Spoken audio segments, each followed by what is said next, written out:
Ça va bien, merci. Alors, des nouvelles de golf pour commencer, je crois. Exactement. En fait, on attendait le premier tournoi du Grand Chelem de cette année vient de se jouer, le Masters d'Augusta, et il vient de se terminer. Et il a été très disputé.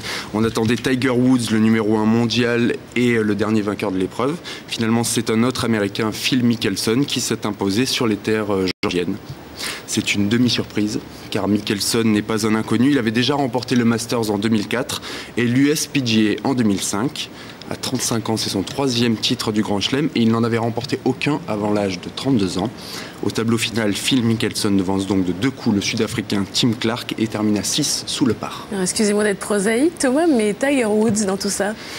Tiger prend la 3e place, pas si mal, mais en fait le numéro 1 mondial a vraiment semblé en difficulté la majeure partie du week-end. Il a tout fait pour remporter à Augusta son 11e titre du Grand Chelem, mais il a souvent en fait été maladroit au putt.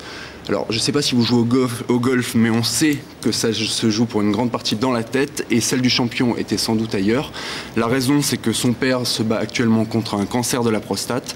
Ça n'a pourtant pas altéré son fair play puisque Tiger Woods, étant le dernier vainqueur du Masters, c'est lui qui devait remettre la veste du vainqueur à Phil Mickelson et il l'a fait avec le sourire. Avec le fair play.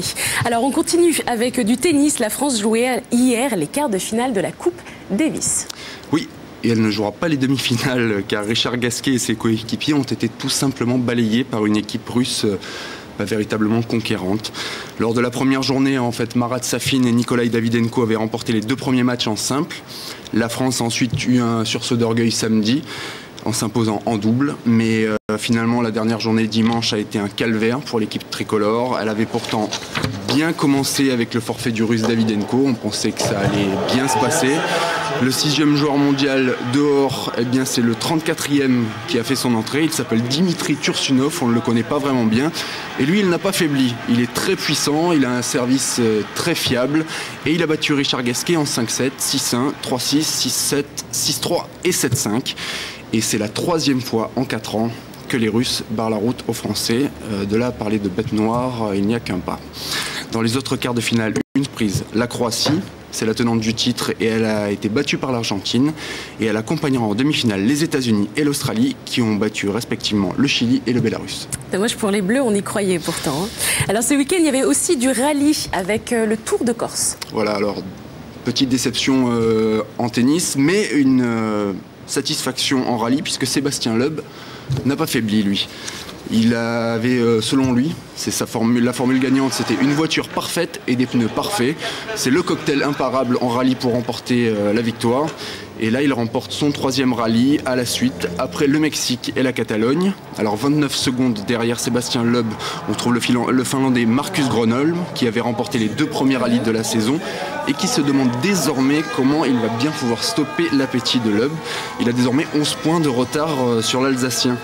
Le coéquipier du Français, l'Espagnol Daniel Sordo, qui est un petit jeune en fait en rallye, s'empare lui de la 3e place du rallye et par même occasion, ça permet à l'équipe Chronos Citroën de caracoler en tête du classement constructeur avec 2 petits points d'avance sur Ford. Et Ford, c'est l'équipe du malheureux Gronholm. Exactement. Alors toujours sur roue, hier se courait la 104e édition du Paris-Roubaix, la mythique course cycliste. Oui, alors toujours sur roue, mais là il faut pédaler. Et alors Paris-Roubaix, c'est des pavés, des chutes. Et alors cette année, une nouveauté, un passage à niveau. Je vais vous expliquer un petit peu plus loin. C'est le Suisse Fabian Cancellara qui a survolé les 259 km de course. À 19 km de l'arrivée, il a placé une attaque dévastatrice et il ne sera jamais rejoint. Mais là où se situe le problème, c'est derrière, et derrière c'est beaucoup moins limpide, puisqu'à 10 km de l'arrivée, les coureurs devaient franchir un passage à niveau, et selon les commissaires de course, le russe Vladimir Goussev et les Belges Osté et Van Petegem, qui suivaient Cancellara, auraient dû s'arrêter et attendre le passage du train. Ils ne l'ont pas fait. Non, ils ne l'ont pas fait, et ils ont été déclassés.